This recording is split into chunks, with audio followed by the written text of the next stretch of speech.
Hello friends, welcome to crazy GK trick. दोस्तों, NTPC GS की master video series में आज के सेशन में हम फिजिक्स से रिलेटेड सभी इंपॉर्टेंट क्वेश्चंस को सॉल्व करने वाले हैं। देखो, इस सीरीज़ के काफ़ी वीडियो कंप्लीट हो चुके हैं हमारे, जैसे कि पॉलिटी कंप्लीट हो चुका है, ज्योग्राफी कंप्लीट हो चुका है, इकोनॉमिक्स, कंप्यूटर कंप्लीट हो चुका है, साइंस में हमने बायो टॉपिक कंप्लीट कर लिया है। तो अगर आपने प्रीवियस वीडियो नहीं देखें तो प्लेलिस्ट को फॉलो कर लीजिए, वहाँ पर आपको सिस्टमेटिक तरीके से वीडियो मिल जाएंगे। सारे वीडियो देख लो, दो तीन तीन बार अच्छे से रिवाइज कर लो। जीएस की जो टेंशन है वो पूरी तरीके से खत्म हो जाएगी।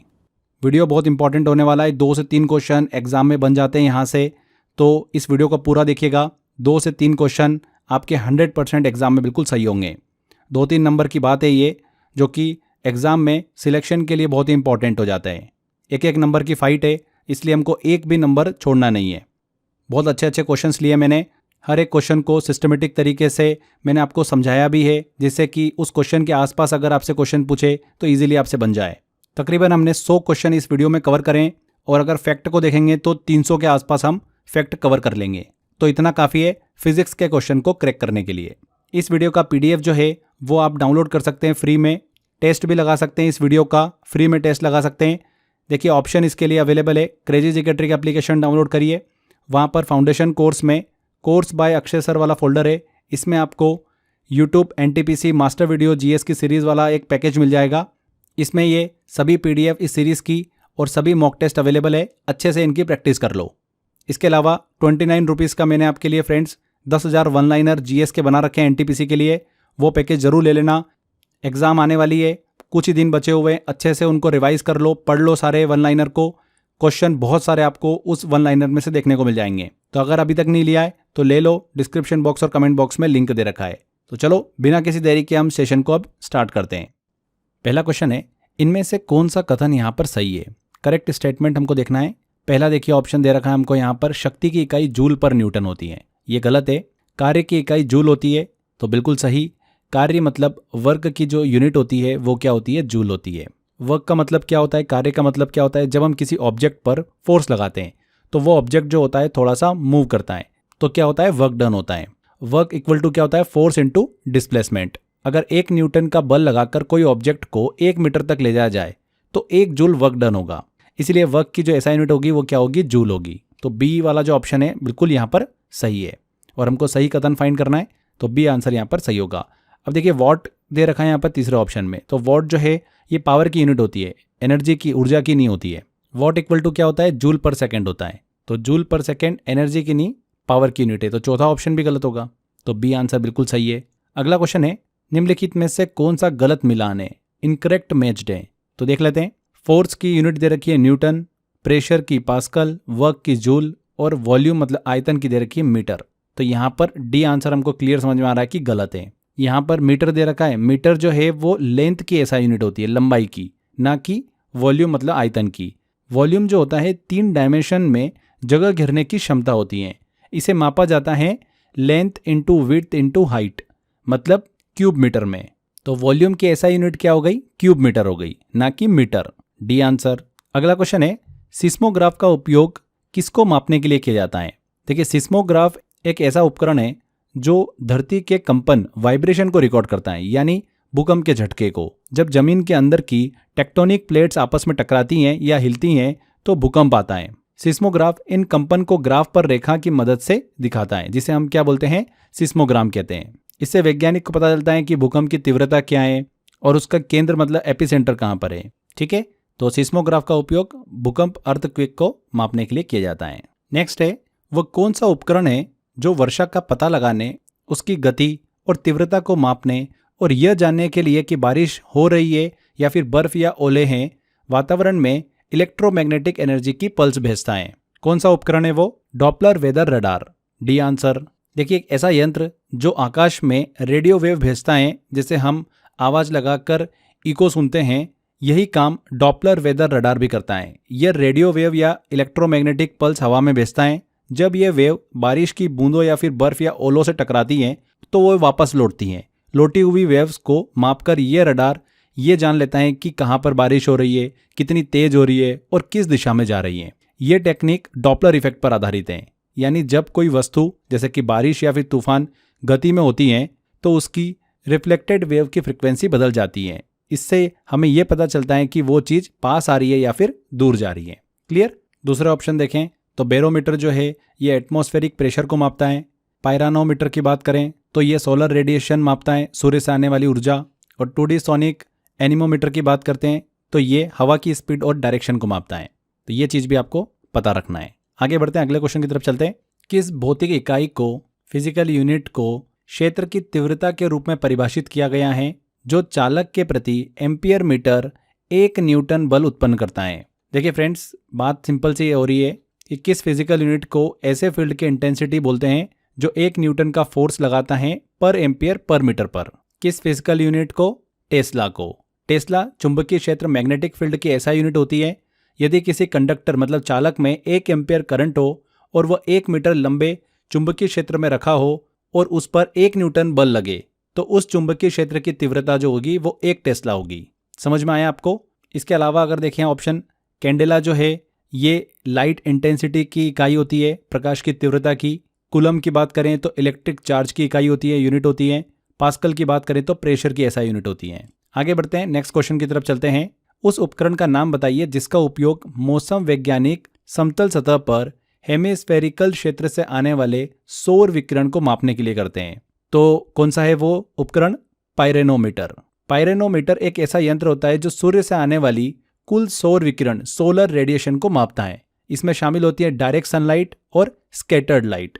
ये डिवाइस जो होता है एक फ्लैट सरफेस पर रखा जाता है और इसके ऊपर एक हेमिस्फेरिकल डोम होता है जो कि 180 डिग्री एंगल में लाइट को कलेक्ट करता है। आउटपुट दिया जाता है इसका वॉट पर स्क्वायर मीटर में। इसका उपयोग होता है मौसम विज्ञान में, एग्रीकल्चर में, सोलर पैनल रिसर्च में, इन सब में इसका उपयोग होता है। तो यहाँ पर सी आंसर पायरेनोमीटर। अदर ऑप्शन देखें, हाइग्रोमीटर की तो ये ह्यूमिडिटी मापता है। बोरोमीटर की बात करें तो वायुमंडलीय दाब को मापता है। एनीमोमीटर की बात करें तो विंड स्पीड, हवा की गति को मापता है। नेक्स्ट है, सूची 1 में दिए गए वैज्ञानिक यंत्रों को सूची 2 में दिए गए उपयोगों से मिलान करना है। एक एक करके डिस्कस करते हैं। पहला इंस्ट्रूमेंट देखिए, सेक्सटेंट। एक एंगल मापने वाला यंत्र है जिसे मुख्यतः नेविगेशन में इस्तेमाल किया जाता है। ये 2 दृश्यमान वस्तुओं जैसे कि तारा हो गया या फिर क्षितिज, उनके बीच के कोण को मापने के लिए इस्तेमाल होता है। तो फर्स्ट का क्या हो गया? ए हो गया हमारा। दूसरा यंत्र है यूडोमीटर। यूडोमीटर का उपयोग, इसे बेसिकली रेन गेज भी कहा जाता है। यह यंत्र वायुमंडल में गिरी हुई वर्षा की कुल मात्रा को मापने के लिए काम आता है। तो वर्षा की मात्रा को मापने में काम आता है, मेजर रेनफॉल। तो दूसरे का हो गया हमारा डी। तीसरा देखिए यहाँ पर इंस्ट्रूमेंट है थर्मोपाइल। थर्मोपाइल का उपयोग जो है एक ऐसा यंत्र है जो बहुत ही कम मात्रा की जो विकिरित ऊष्मा होती है, रेडिएटेड हीट, उसको मापने के लिए इस्तेमाल होता है। यह तापमान में सूक्ष्म परिवर्तन को पहचान लेता है, थर्मोपाइल। तो यहाँ पर विकिरित ऊष्मा की अल्प मात्रा को मापता है, measure small amount of radiated heat. तो तीसरे का हो गया बी। और चौथा जो है पायरोमीटर, किसी सतह के तापमान को मापता है। तो चौथे का हो जाएगा हमारा सी। तो अब देखिए बी वाला जो ऑप्शन है ये बिल्कुल मैच कर रहा है, ए, डी, बी और सी। आगे बढ़ते हैं, अगला क्वेश्चन आता है, विंड वेन यंत्र निर्धारित करता है। विंड वेन यंत्र जो है ये पवन की दिशा मतलब विंड डायरेक्शन को निर्धारित करता है। ये एक तीर की तरह होता है जो हवा के बहाव की दिशा में घूमता है। एग्जाम्पल के तौर पर अगर ये नॉर्थ की ओर घूमता है तो हवा जो है वो नॉर्थ से आ रही है। तो विंड वेन इंस्ट्रूमेंट जो है ये डिटरमाइन करता है विंड डायरेक्शन को। नेक्स्ट है, ब्रह्मांड कितनी तेजी से फैल रहा है, इसे मापने के लिए कौन सी इकाई प्रयोग होती है? कौन सी physical unit? Hubble constant, Hubble नियतांक। हबल कांस्टेंट वह वैल्यू है जो ये बताती है कि ब्रह्मांड कितनी तेजी से फैल रहा है, यूनिवर्स जो है वो कितनी तेजी से फैल रहा है। जैसे जैसे गैलेक्सीज दूर जाती हैं उनकी लाइट रेड शिफ्ट होती हैं और इसी शिफ्ट को देखकर उनकी दूरी और गति का अंदाजा लगाया जाता है। इसके अलावा अगर हम फेराडे कांस्टेंट की बात करें तो इलेक्ट्रिक चार्ज से जुड़ा हुआ है। प्लांक कांस्टेंट की बात करें तो ये क्वांटम फिजिक्स से जुड़ा हुआ है। इलेक्ट्रिक कांस्टेंट की बात करें तो इलेक्ट्रिक फील्ड कैलकुलेशंस में काम आता है। यहाँ पर हबल कांस्टेंट, डी आंसर बिल्कुल सही होगा। नेक्स्ट है, match the following instruments with their correct SI unit. एक तरफ हमको इंस्ट्रूमेंट दे रखा है, दूसरी तरफ एसआई यूनिट दे रखी है। तो इलेक्ट्रिक करंट, विद्युत धारा की एसआई यूनिट क्या होती है? एम्पियर होती है। विभवांतर, पोटेंशियल डिफरेंस की जो एसआई यूनिट होती है वो क्या होती है? वोल्ट होती है। कैपेसिटेंस, धारिता की अगर बात करें तो इसकी एसआई यूनिट होती है फेराडे। लास्ट में बचा हुआ प्रेरकत्व, इंडक्टेंस, उसकी एसआई यूनिट होती है हेनरी। तो फाइनल देखिए कॉम्बिनेशन क्या निकल कर आया, डी, सी, बी और ए। तो ऑप्शन सी यहाँ पर बिल्कुल करेक्ट होगा। नेक्स्ट है, किसी भी भौतिक राशि के सिर्फ अंकीय मान को क्या कहते हैं? न्यूमेरिक वैल्यू को क्या कहा जाता है फिजिकल क्वांटिटी के? उसे कहा जाता है परिमाण, मैग्नीट्यूड कहा जाता है। मैग्नीट्यूड मतलब होता है सिर्फ वैल्यू बिना डायरेक्शन के। जैसे स्पीड 60 किलोमीटर पर आवर, इसमें 60 जो है ये मैग्नीट्यूड है। अगर क्वांटिटी वेक्टर है जैसे कि वेलोसिटी, तो उसमें मैग्नीट्यूड प्लस डायरेक्शन दोनों होंगे। मैग्नीट्यूड किसी भी फिजिकल क्वांटिटी की शुद्ध संख्यात्मक ताकत को दर्शाता है। तो यहाँ पर मैग्नीट्यूड परिमाण, डी आंसर। बिजली की वाणिज्यिक इकाई कमर्शियल यूनिट क्या होती है? तो बिजली की कमर्शियल यूनिट होती है किलोवाट आवर, किलोवाट घंटा, सी आंसर। जब हम घर की बिजली का बिल चुकाते हैं, आप अपने इलेक्ट्रिसिटी बिल में भी देखिएगा, वहां पर जो आपका बिजली का बिल आता है वो किलोवाट आवर में आता है। 1 किलोवाट आवर इक्वल टू होता है 1000 वॉट इंटू 1 घंटा। यानी अगर कोई 1000 वॉट का गीजर 1 घंटा चले तो 1 यूनिट बिजली खर्च होती है। अब मान लो 1 यूनिट की प्राइस जो है वो 7 रुपये है या 8 रुपये हैं, तो अगर 1 घंटा गीजर चलता है 1000 वॉट का, तो वो 8 रुपये 10 रुपये बिजली का बिल बनाता है। तो इस तरीके से आपने इलेक्ट्रिसिटी बिल में भी देखा होगा आपके। तो किलोवाट घंटा, सी आंसर यहाँ पर बिल्कुल सही होगा। ध्यान रखिएगा, 1 किलोवाट आवर जो होता है उसकी वैल्यू होती है 3.6 इंटू 10⁻6 जूल। ये भी एग्जाम में पूछ लेते हैं कभी कभी। जूल जो है ये साइंटिफिक यूनिट है और किलोवाट आवर जो है ये प्रैक्टिकल कमर्शियल यूनिट है। तो ये थोड़ा सा क्लियर रखिएगा, बहुत इंपॉर्टेंट क्वेश्चन है, एग्जाम में पूछते हैं ये क्वेश्चन। आगे बढ़ते हैं। डिस्टेंस, दूरी की इकाई इनमें से कौन सी होती है? तो न्यूटन, वॉट, लाइट ईयर और जूल दे रखा है। दूरी की बात हो रही है, डिस्टेंस की बात हो रही है, तो लाइट ईयर। लाइट ईयर एक डिस्टेंस की यूनिट होती है। ये बताता है कि प्रकाश 1 साल में कितनी दूरी तय करता है। लाइट की स्पीड जो होती है वो लगभग 3 लाख किलोमीटर पर सेकंड होती है। 1 ईयर में लाइट लगभग 9.46 इंटू 10⁻12 किलोमीटर चलती है, जो कि 1 लाइट ईयर के बराबर होता है। इसे एस्ट्रोनॉमिकल डिस्टेंस मापने के लिए यूज किया जाता है, जैसे कि एक तारे से दूसरे तारे तक की दूरी। वहीं अगर हम न्यूटन की बात करें, ऑप्शन में दे रखा है, तो ये फोर्स की यूनिट है। वॉट दे रखा है, ये पावर की यूनिट है। जूल दे रखा है, ये एनर्जी की यूनिट है। तो डिस्टेंस की यूनिट, इकाई कौन सी होगी? Light year. अगला क्वेश्चन आता है, वह डिवाइस कौन सी है जो स्फेरिकल ऑब्जेक्ट जैसे कि लेंस या फिर मिरर की कर्वेचर रेडियस को मापती है? तो कौन सी डिवाइस है? स्फेरोमीटर। एक ट्रायंगुलर फ्रेम वाला डिवाइस होता है जिसके 3 लेंस होते हैं और बीच में एक एडजस्टेबल स्क्रू होता है। इसका इस्तेमाल किया जाता है लेंस और स्फेरिकल मिरर की जो कर्वेचर होता है उसको मापने में। फिजिकल लैब एक्सपेरिमेंट्स में बहुत ही कॉमन है। ये स्क्रू गेज प्रिंसिपल और ज्योमेट्री का यूज करता है। ठीक है, इसके अलावा देखिए ऑप्शन देखें तो विस्कोमीटर जो है ये फ्लूइड की विस्कोसिटी को मापता है। बर्नियर कैलिपर की बात करें तो लेंथ या डायमीटर मापने के लिए उपयोग आता है। स्क्रू गेज की बात करें तो बहुत छोटी थिकनेस या फिर डायमीटर मापने के लिए उपयोग आता है। तो यहाँ पर स्फेरोमीटर बिल्कुल सही आंसर होगा। आगे बढ़े। अगला क्वेश्चन आता है, प्रकाश की वेवलेंथ किस यूनिट में मापी जाती है? तो प्रकाश की वेवलेंथ जो है ये एंगस्ट्रॉम में मापी जाती है। वेवलेंथ यानी एक वेव की पीक से दूसरी पीक तक की दूरी। विजिबल लाइट की वेवलेंथ बहुत छोटी होती है, इसीलिए उसे एंगस्ट्रॉम में मेजर किया जाता है। 1 एंगस्ट्रॉम इक्वल टू 10⁻⁻10 मीटर होता है। ये भी एग्जाम में पूछ लेते हैं, इसको भी ध्यान रखिएगा। विजिबल लाइट रेंज जो होती है वो कितनी होती है? 4000 एंगस्ट्रॉम टू 7000 एंगस्ट्रॉम। इसके अलावा ऑप्शन देखें तो फेराडे जो है ये इलेक्ट्रोकेमिकल चार्ज की यूनिट होती है। कैंडेला लाइट इंटेंसिटी की यूनिट एंड डाइन जो होती है ये फोर्स की सीजीएस यूनिट होती है। तो यहाँ पर डी आंसर बिल्कुल सही है। अगला क्वेश्चन आता है, इलेक्ट्रॉन वोल्ट किस चीज की यूनिट होती है? तो इलेक्ट्रॉन वोल्ट एक एनर्जी की छोटी सी यूनिट होती है, खासतौर पर एटॉमिक और पार्टिकल फिजिक्स में इस्तेमाल की जाती है। जब एक इलेक्ट्रॉन को 1 वोल्ट पोटेंशियल डिफरेंस से एक्सेलरेट किया जाता है तो जो एनर्जी मिलती है उसे बोलते हैं 1 इलेक्ट्रॉन वोल्ट। 1 इलेक्ट्रॉन वोल्ट की वैल्यू कितनी होती है? 1.6 इंटू 10⁻⁻19 जूल। ये भी सीधे सीधे एग्जाम के अंदर पूछ लेते हैं, इस चीज को ध्यान रखिएगा। आगे बढ़ते हैं। यहाँ पर एनर्जी टाइप और उनके एग्जाम्पल दे रखे हैं हमको, लिस्ट 1 और लिस्ट 2 में, दोनों को मैच करना है। तो सबसे पहले हम बात करते हैं पोटेंशियल एनर्जी की। तो potential energy stored energy due to position. इसका एग्जाम्पल है बांध में जमा पानी, तो हाइड्रो पावर प्लांट। सेकेंड देखते हैं chemical energy. Chemical energy fuel में मौजूद एनर्जी, डीजल जलने पर मिलती है, तो डीजल जनरेटर। तीसरा है काइनेटिक एनर्जी, मोशन वाली एनर्जी, हवा की गति, तो इसका एग्जाम्पल हो गया पवन चक्की, विंड टर्बाइन। चौथा है रेडिएशन एनर्जी, सूर्य की किरणों से मिलने वाली ऊर्जा, तो सोलर थर्मल सिस्टम इसका एग्जाम्पल है, सौर तापीय। तो ए हमारा मैच हो गया 3 से, बी हो गया 4 से, सी हो गया 2 से और डी हो गया फर्स्ट से। तो ए आंसर यहाँ पर बिल्कुल मैच कर रहा है, करेक्ट होगा। नेक्स्ट है, गिरते नारियल, तेज रफ्तार से दौड़ती गाड़ियाँ, लुढ़कते पत्थरों और उड़ने वाले विमान से किस प्रकार की ऊर्जा जुड़ी हुई है? तो इनसे जुड़ी हुई है काइनेटिक एनर्जी। काइनेटिक एनर्जी वह ऊर्जा जो किसी वस्तु की गति, मोशन में होती है। जब कोई चीज़ गिरती हैं, उड़ती हैं, लुढ़कती हैं या फिर तेज चलती हैं तो उसमें काइनेटिक एनर्जी होती है।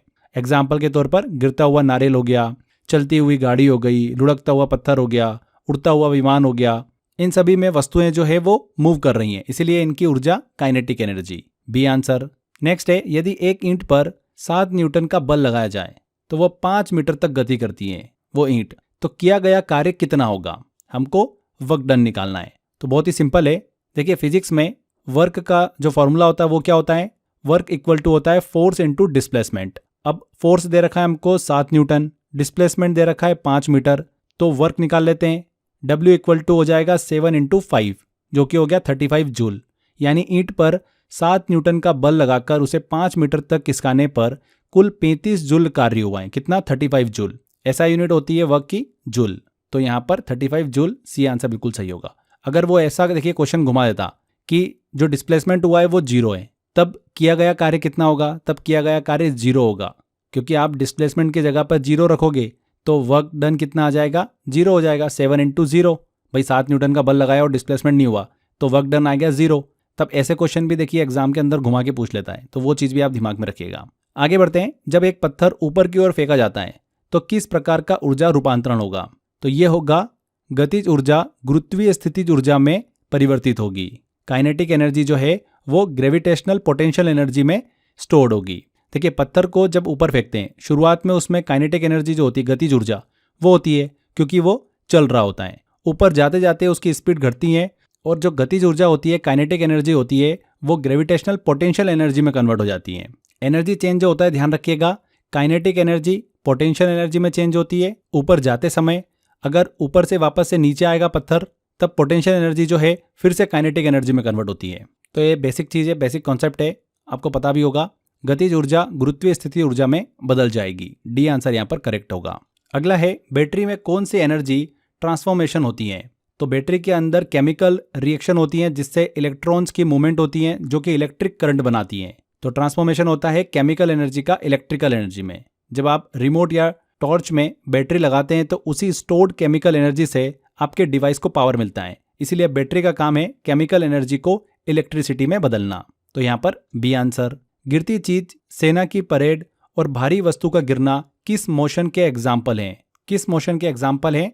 Rectilinear motion. देखिए, रेक्टिलिनियर मोशन क्या होता है? जब कोई वस्तु, ऑब्जेक्ट एक सीधी रेखा स्ट्रेट लाइन में चलती है तो उस गति को क्या बोलते हैं? रेक्टिलिनियर मोशन कहते हैं। अगर कोई कार बिल्कुल सीधे रास्ते पर चलती है, ना दाएं मुड़ रही है ना बाएं मुड़ रही है, तो वो रेक्टिलिनियर मोशन में है। जब ट्रेन किसी सीधे ट्रैक पर चलती है तो वो भी रेक्टिलिनियर मोशन दिखाती है। तो उस हिसाब से ए आंसर यहाँ पर बिल्कुल करेक्ट होगा। हाइड्रो इलेक्ट्रिक पावर स्टेशन पानी की स्थिति ऊर्जा मतलब पोटेंशियल एनर्जी को किस ऊर्जा में बदलते हैं, किस एनर्जी में बदलते हैं? तो हाइड्रो इलेक्ट्रिक पावर स्टेशन का मुख्य कार्य क्या होता है? ऊंचाई पर जो संग्रहित पानी की स्थिति ऊर्जा है, पोटेंशियल एनर्जी है, उसको काइनेटिक एनर्जी में बदलना और फिर उसे विद्युत ऊर्जा में परिवर्तित करना। देखिए, एनर्जी कन्वर्शन प्रोसेस क्या होता है? सबसे पहले पानी को बांध की मदद से ऊंचाई पर रोका जाता है, इसमें पोटेंशियल एनर्जी होती है। जब पानी नीचे गिरता है, टरबाइन पर गिरता है, तो उसकी स्थितिज ऊर्जा जो होती है वो गतिज ऊर्जा मतलब काइनेटिक एनर्जी में बदल जाती है। गिरता हुआ पानी टरबाइन में घूमता है, इससे मैकेनिकल ऊर्जा जो है वो उत्पन्न होती है। उसके बाद जनरेटर मैकेनिकल एनर्जी को इलेक्ट्रिक एनर्जी में कन्वर्ट कर देता है। तो पहला स्टेप जो होता है वो पोटेंशियल एनर्जी को काइनेटिक एनर्जी में बदलना। तो यहाँ पर काइनेटिक एनर्जी, गतिज ऊर्जा बिल्कुल सही आंसर होगा। नेक्स्ट है, अंग्रेज भौतिक विज्ञानी जेम्स प्रेस्कॉट जूल ने किसके आधार को रेखांकित किया है? तो जेम्स प्रेस्कॉट जूल एक प्रसिद्ध अंग्रेज भौतिक विज्ञानी थे जिन्होंने यह सिद्धांत दिया कि ऊर्जा न तो उत्पन्न की जा सकती है न ही नष्ट की जा सकती है, केवल एक रूप से दूसरे रूप में बदली जा सकती है। इसी सिद्धांत को कहते हैं ऊर्जा संरक्षण का सिद्धांत, law of conservation of energy. तो यहाँ पर law of conservation, A answer बिल्कुल सही होगा। आगे बढ़ते हैं, यूनिवर्सल लॉ ऑफ ग्रेविटेशन के संदर्भ में गलत कथन की पहचान करना है। पहला स्टेटमेंट है कि यूनिवर्सल लॉ ऑफ ग्रेविटेशन जो है ये वह बल है जो हमें पृथ्वी से बांध कर रखता है, बिल्कुल सही। यह तारों और पृथ्वी के कारण ज्वार भाटा उत्पन्न करने वाला बल है, ये गलत है। देखिए ज्वार भाटा टाइड्स पृथ्वी और चंद्रमा मतलब मून तथा कुछ हद तक सूर्य के गुरुत्वाकर्षण बल के कारण होता है, न कि स्टार्स तारों और पृथ्वी के कारण होता है। टाइड्स का कारण है चंद्रमा और सूर्य पृथ्वी के जल पर गुरुत्वाकर्षण बल लगाते हैं, जिससे समुद्र का जो जल है वो ऊपर खींचता है और ज्वार बनता है, मतलब हाई टाइड्स हमको देखने को मिलती है। इसीलिए स्टार्स वाला कथन जो है ये पूरी तरीके से गलत है, क्योंकि तारों का पृथ्वी पर ज्वार भाटा से कोई भी लेना देना नहीं है। तो बी आंसर यहाँ पर गलत। यहाँ पर आगे बढ़ें, 20 सेकंड के अंदर जल्दी से मैं एक छोटी सी इन्फॉर्मेशन आपको दे देता हूँ। लास्ट टाइम के लिए एनटीपीसी का कंप्लीट पैकेज हमने आपके लिए अवेलेबल करा दिया है। जीएस, मैथ्स एंड रीजनिंग तीनों की यहाँ पर आपको ई बुक मिल जाएगी इस पैकेज के अंदर।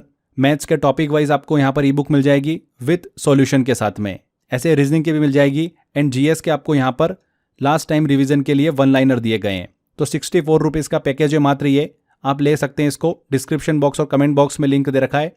इसके अलावा क्रेजी जीके ट्रिक एप्लीकेशन में जाएंगे, फाउंडेशन कोर्स में कोर्स बाय अक्षय सर वाला फोल्डर दिखेगा, इसमें जाएंगे तो ये पैकेज आपको मिल जाएगा। इसमें डेली एक मॉक टेस्ट भी हम आपके लिए अवेलेबल करा रहे हैं, जिससे कि आप सेल्फ एनालिसिस कर सकते हैं, प्रैक्टिस कर सकते हैं। तो एक छोटी सी इन्फॉर्मेशन थी। चलिए नेक्स्ट है गुरुत्वाकर्षण के बारे में सही कथन का चयन करना है।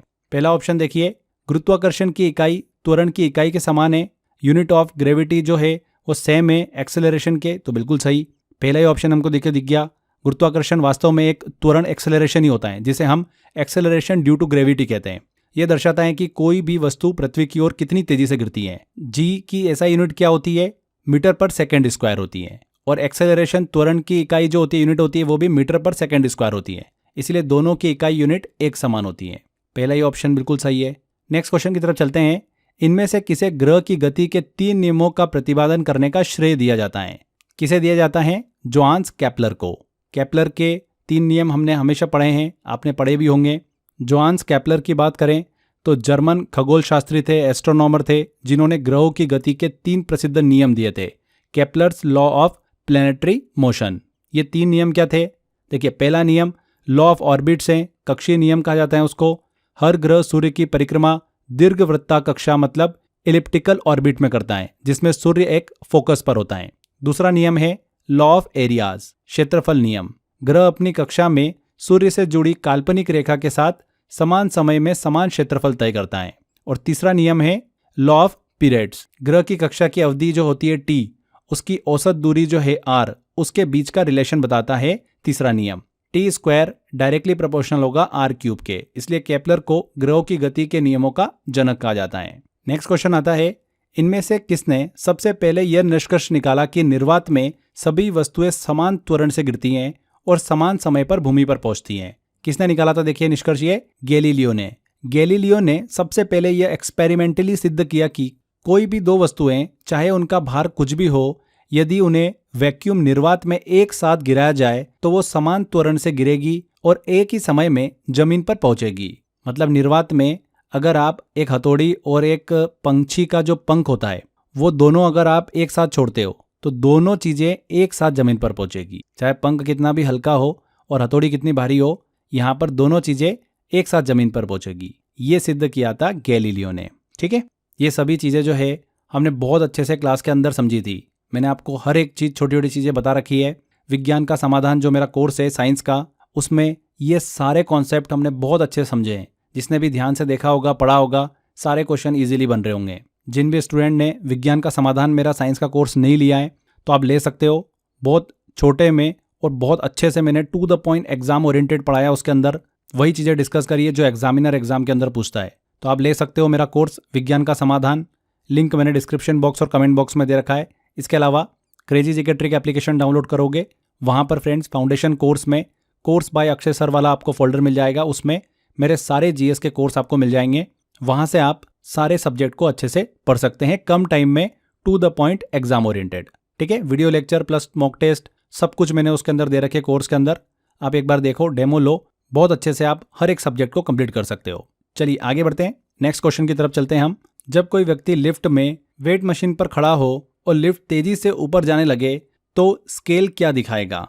तो जब एलिवेटर ऊपर की ओर एक्सेलरेट करता है तो व्यक्ति पर लगने वाला इफेक्टिव ग्रेविटेशनल फोर्स बढ़ जाता है। इसलिए व्यक्ति वेटिंग स्केल पर ज़्यादा फोर्स डालता है और पैमाना ज़्यादा वेट दिखाता है, तो पैमाना वजन अधिक दिखाएगा। A answer. कभी आप लिफ्ट में बैठे होंगे तो जब लिफ्ट ऊपर की ओर जा रही होती है तब हमें महसूस होता है कि थोड़ा सा वजन भारी हो रहा है, जबकि लिफ्ट नीचे की तरफ आती है तो हमको थोड़ा सा वेट लॉस जैसा फील होता है। पानी का घनत्व डेंसिटी अधिकतम कब होती है? तो जल का घनत्व सबसे ज़्यादा होता है 4 डिग्री सेंटीग्रेड पर, जो कि केल्विन में अगर हम देखें तो 277 केल्विन होता है। इसे कहते हैं एनोनमस बिहेवियर ऑफ वाटर, यानी पानी का असामान्य व्यवहार। देखिए, सामान्यतः लिक्विड ठंडे होने पर सिकुड़ते हैं और घनत्व बढ़ता है, डेंसिटी बढ़ती है, लेकिन पानी 4 डिग्री सेंटीग्रेड तक सिकुड़ता है और फिर उसके बाद एक्सपेंड होने लगता है। इसीलिए 4 डिग्री सेंटीग्रेड पर सबसे डेंस होता है पानी। तो यहाँ पर केल्विन में देखें तो 277 केल्विन, सी आंसर। यही कारण है कि ठंडे प्रदेशों में झील जो होती है उसकी ऊपर की सरफेस जम जाती है, बट नीचे टेम्परेचर अलग होता है। इसी वजह से वहाँ पर मछलियाँ जो होती है ठंडे प्रदेशों में सर्वाइव कर पाती हैं। समझ में आया आपको? चलिए नेक्स्ट लेते हैं क्वेश्चन। नेक्स्ट है, क्रायोजेनिक किसे दर्शाता है? तो क्रायोजेनिक जो है ये लो टेम्परेचर को दर्शाता है। क्रायोजेनिक का मतलब होता है कि बहुत ज़्यादा ठंडा तापमान। ये एक ऐसा साइंस है जिसमें चीज़ों को -150 डिग्री सेंटीग्रेड या इससे भी कम टेम्परेचर तक ठंडा किया जाता है। इस तकनीक को क्रायोजेनिक्स कहते हैं। इसका इस्तेमाल रॉकेट में लिक्विड फ्यूल जैसे कि लिक्विड हाइड्रोजन, लिक्विड ऑक्सीजन, इनको स्टोर करने के लिए किया जाता है।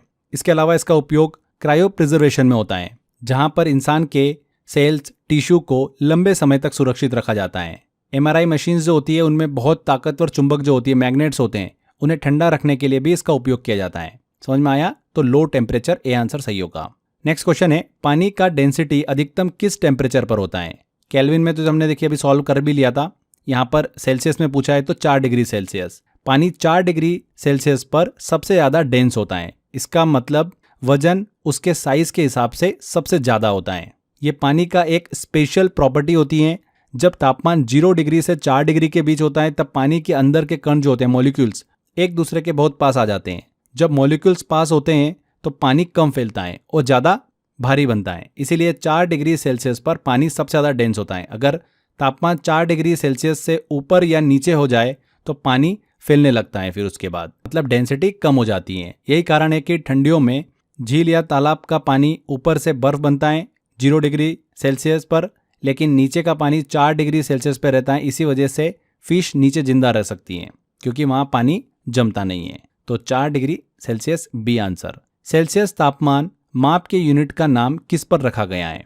तो एंडर्स सेल्सियस के नाम पे रखा गया है। एक स्वीडिश साइंटिस्ट हैं, इनके नाम पर ये रखा गया। 1742 में टेम्परेचर को मापने के लिए एक नया तरीका स्केल बनाया था उन्होंने जो स्केल बनाया था उसमें शुरुआत में 0 डिग्री सेल्सियस को पानी का बॉइलिंग पॉइंट और 100 डिग्री सेल्सियस को फ्रीजिंग पॉइंट माना था, यानी आज से बिल्कुल उल्टा। बाद में वैज्ञानिकों ने इसे ठीक कर दिया।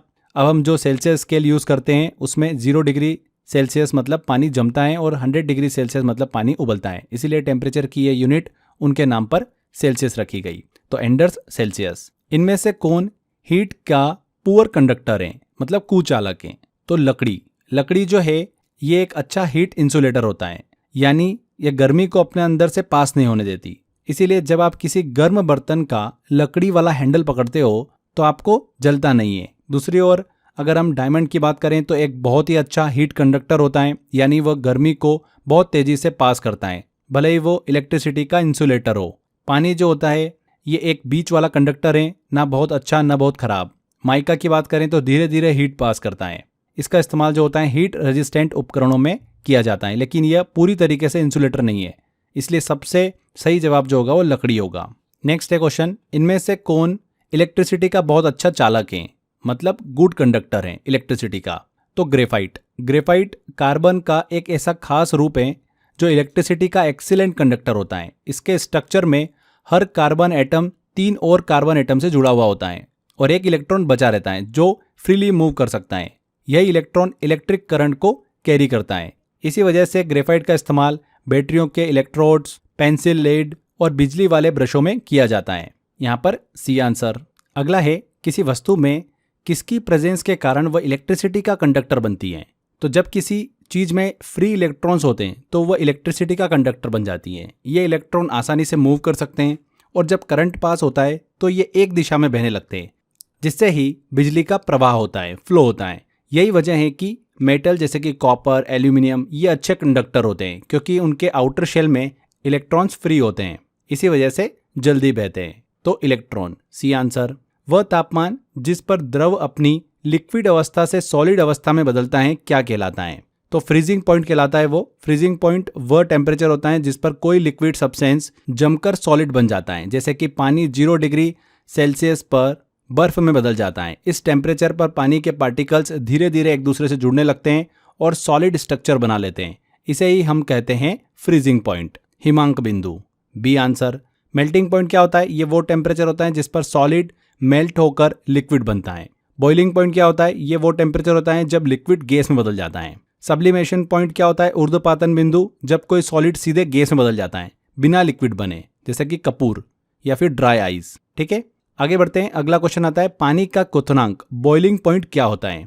तो बॉइलिंग पॉइंट वो टेम्परेचर होता है, अभी डिस्कस किया, जब कोई लिक्विड सब्सटेंस पूरी तरीके से गैस में बदलने लगता है। पानी का बॉइलिंग पॉइंट है, अगर फ़ारेनहाइट स्केल में देखें तो 212 डिग्री फ़ारेनहाइट। सेल्सियस में बात करें तो 100 डिग्री सेल्सियस होता है। फ़ारेनहाइट में 212 डिग्री फ़ारेनहाइट। अगला क्वेश्चन है, रेफ्रिजरेटर इनमें से किस सिद्धांत पर कार्य करता है? तो रेफ्रिजरेटर जो होता है ये इवेपोरेशन के सिद्धांत पर काम करता है, वाष्पीकरण। जब कोई लिक्विड सब्सटेंस इवेपोरेट यानी गैस में बदलती हैं तो वो अपने आसपास से हीट सोख लेती हैं। इससे आसपास का टेम्परेचर कम हो जाता है और ठंडक बनती हैं। इसी सिद्धांत पर फ्रिज जो होते हैं, रेफ्रिजरेटर, वो काम करते हैं। D answer. इनमें से किस अग्रणी साइंटिस्ट ने 1890 के दशक में कई किलोमीटर दूर तक सिग्नल्स भेजने के लिए रेडियो वेव्स का प्रयोग किया था? तो किसने करा था? गुग्लियल्मो मार्कोनी ने। मार्कोनी को वायरलेस टेलीग्राफी का जनक कहा जाता है क्योंकि उन्होंने पहली बार बिना तार के वायरलेस मतलब रेडियो सिग्नल भेजे। 1895 में उन्होंने कई किलोमीटर दूर तक सिग्नल भेजने में सफलता पाई। 1901 में उन्होंने अटलांटिक महासागर के पार पहला वायरलेस सिग्नल भी भेजा, जो उस समय एक बहुत बड़ी वैज्ञानिक उपलब्धि थी। इसी काम के लिए उन्हें 1909 में फिजिक्स का नोबेल प्राइज भी मिला था। उन्होंने रेडियो वेव का इस्तेमाल करके कम्युनिकेशन को एक नई दिशा दी। Guglielmo Marconi, C answer. Next है, इनमें से कौन सी भूकंपीय तरंगे पृष्ठीय तरंगे होती हैं? सरफेस वेव होती हैं। तो एल वेव्स। एल वेव्स को लव वेव्स भी कहा जाता है। ये ऐसी भूकंप की तरंगे होती है जो सिर्फ अर्थ की सरफेस पर ट्रेवल करती हैं। ये जो वेव्स होती हैं पी और एस वेव से धीरे चलती हैं, लेकिन इनका हिलाने का असर जो होता है बहुत ही ज़्यादा होता है। एम्पलीट्यूड जो होता है बहुत ज़्यादा होता है। इसलिए भूकंप के दौरान इमारतें गिरना या ज़मीन में दरार आना ज़्यादातर इन्हीं एल वेव्स के कारण होता है। इसीलिए इन्हें सबसे डिस्ट्रक्टिव यानी नुकसानदायक भूकंपीय तरंग माना जाता है, एल वेव्स को। नेक्स्ट है, इनमें से किस प्रकार का विकिरण लगभग 300 गीगाहर्ट्ज से 3 किलोहर्ट्ज की आवृत्ति और लगभग 1 मिलीमीटर से 100 किलोमीटर तक की तरंग दैर्घ्य को दर्शाता है, मतलब वेवलेंथ को दर्शाता है? किस प्रकार के विकिरण? रेडियो तरंगे, radio waves. Radio waves electromagnetic spectrum का वह हिस्सा होती है जिसकी फ्रिक्वेंसी बहुत ही कम से शुरू होकर बहुत ज़्यादा तक जाती हैं, करीब 3 किलोहर्ट्ज से 300 गीगाहर्ट्ज तक, और इनकी वेवलेंथ 1 मिलीमीटर से 100 किलोमीटर तक हो सकती हैं। इसी कारण से रेडियो वेव्स का इस्तेमाल mobile communication, radio stations, TV broadcasting, satellites और वॉकी टॉकी जैसे डिवाइस में किया जाता है। ये वेव्स बहुत दूर तक ट्रेवल कर सकती हैं, इसलिए कम्युनिकेशन के लिए सबसे ज़्यादा उपयोगी होती हैं रेडियो वेव्स, सी आंसर। एक सिंपल पेंडुलम में धातु की छोटी गेंद या पत्थर का वह पार्ट जो धागे से लटका होता है क्या कहलाता है? उसे बोलते हैं बॉब। सिंपल पेंडुलम एक ऐसा सिस्टम होता है जिसमें एक धागे के एक सिरे पर एक भारी चीज जैसे कोई धातु की गेंद या फिर पत्थर बंधा होता है और वह झूलता रहता है। इस झूलते हुए भाग को बॉब कहते हैं। जब इस बॉब को किसी एक तरफ खींचकर छोड़ते हैं तो यह दोनों तरफ झूलता है। इसे दोलन, ऑसिलेशन कहते हैं। पेंडुलम की इसी गति से समय मापा जा सकता है, इसलिए पुराने समय की घड़ियों में यही सिस्टम होता था। बॉब का वजन पेंडुलम के झूलने की स्पीड यानी टाइम पीरियड को प्रभावित करता है। आसान शब्दों में बात करें तो बॉब वो भारी गोल हिस्सा होता है जो लटकता रहता है और आगे पीछे झूलता रहता है। तो यहाँ पर ए आंसर। साउंड वेव्स किसमें यात्रा नहीं कर सकती? तो साउंड वेव्स जो होती है ये निर्वात मतलब वैक्यूम में ट्रेवल नहीं कर सकती। साउंड को ट्रेवल करने के लिए किसी माध्यम मीडियम की जरूरत होती है, जैसे कि हवा, पानी, स्टील, कोई ना कोई मीडियम जरूरी होता है। इन मीडियम में साउंड छोटे छोटे कणों के वाइब्रेशन के जरिए एक जगह से दूसरी जगह जाती हैं, लेकिन वैक्यूम में कोई कण ही नहीं होते हैं, इसीलिए वहाँ कंपन मतलब वाइब्रेशन हो ही नहीं सकता और साउंड ट्रेवल नहीं कर सकती है। यही कारण है कि स्पेस में कोई आवाज़ नहीं सुनाई देती है, क्योंकि वहाँ वैक्यूम होता है। तो सी आंसर करेक्ट होगा। किस भौतिक वैज्ञानिक के सम्मान में साउंड की फ्रिक्वेंसी की एसआई इकाई का नाम रखा गया है? किस वैज्ञानिक के सम्मान में? हेनरिक रुडोल्फ हर्ट्ज के सम्मान में। B answer. फ्रिक्वेंसी का मतलब होता है कि कोई तरंग 1 सेकेंड में कितनी बार दोहराई जाती है। इसकी एसआई यूनिट होती है हर्ट्ज, जो ये बताती है कि 1 सेकेंड में कितनी बार वाइब्रेशन हुआ है। ये नाम जर्मन वैज्ञानिक है हेनरिक रुडोल्फ हर्ट्ज, उनके नाम पर रखा गया है, जिन्होंने विद्युत और चुंबकीय तरंगे जो है इलेक्ट्रोमैग्नेटिक वेव्स, उनकी खोज की और उनकी पुष्टि की थी। 1 हर्ट्ज इक्वल टू 1 वाइब्रेशन पर सेकेंड। हमारे कान जो होते हैं आमतौर पर 20 हर्ट्ज से 20,000 हर्ट्ज तक की ध्वनि को सुन सकते हैं। इसीलिए फ्रिक्वेंसी जितनी ज़्यादा होगी साउंड उतनी तेज और पतली लगती है। क्लियर? नेक्स्ट क्वेश्चन लेते हैं। साउंड की वह मिनिमम फ्रिक्वेंसी क्या है जो मनुष्य द्वारा सुनी जा सकती है? हमारे कान जो होते हैं एक खास रेंज की साउंड फ्रिक्वेंसी को सुन सकते हैं, उसे कहते हैं ऑडिबल रेंज, और इसकी शुरुआत होती है 20 हर्ट्ज से। मिनिमम 20 हर्ट्ज और ज़्यादा से ज़्यादा 20,000 हर्ट्ज। इस रेंज की साउंड फ्रिक्वेंसी को ही हम सुन सकते हैं। अगर किसी साउंड की फ्रिक्वेंसी 20 हर्ट्ज से कम होती है तो उसे इंफ्रासोनिक साउंड कहते हैं। अगर 20,000 हर्ट्ज से ज़्यादा हो तो उसे अल्ट्रासोनिक साउंड कहते हैं, जैसे चमगादड़ या डॉल्फिन की आवाज़। यहाँ पर डी आंसर सही होगा, 20 हर्ट्ज। नेक्स्ट क्वेश्चन है, इनमें से किसका उपयोग धातु के पार्ट्स की क्रैक्स का पता लगाने के लिए किया जाता है? मतलब दरार का पता लगाने के लिए किया जाता है। तो अल्ट्रासोनिक वेव्स। अल्ट्रासोनिक वेव्स बहुत ही हाई फ्रिक्वेंसी साउंड होती है, जिनकी फ्रिक्वेंसी 20,000 हर्ट्ज से ज़्यादा होती है। यह इंसान सुन ही नहीं सकता, लेकिन मशीनें आसानी से पकड़ सकती हैं। जब इन वेव्स को किसी धातु पर भेजा जाता है और अगर उस धातु के अंदर कोई दरार या खाली जगह होती है तो ये तरंग वापस लौट आती हैं। इस प्रक्रिया को कहते हैं अल्ट्रासोनिक टेस्टिंग। इसका उपयोग इंजीनियरिंग, रेलवे, हवाई जहाज जैसी जगहों पर किया जाता है। तो बी आंसर करेक्ट होगा, अल्ट्रासोनिक। किसी क्लोज रूम में बात कर रहे लोगों की बातें हमें साउंड वेव के किस प्रभाव के कारण सुनाई देती हैं? तो डिफ्रैक्शन के कारण। जब ध्वनि किसी कोने, दरवाजे या दीवार के पास से गुजरती हैं और मुड़ जाती हैं तो इसे डिफ्रैक्शन कहते हैं। क्या कहते हैं? डिफ्रैक्शन।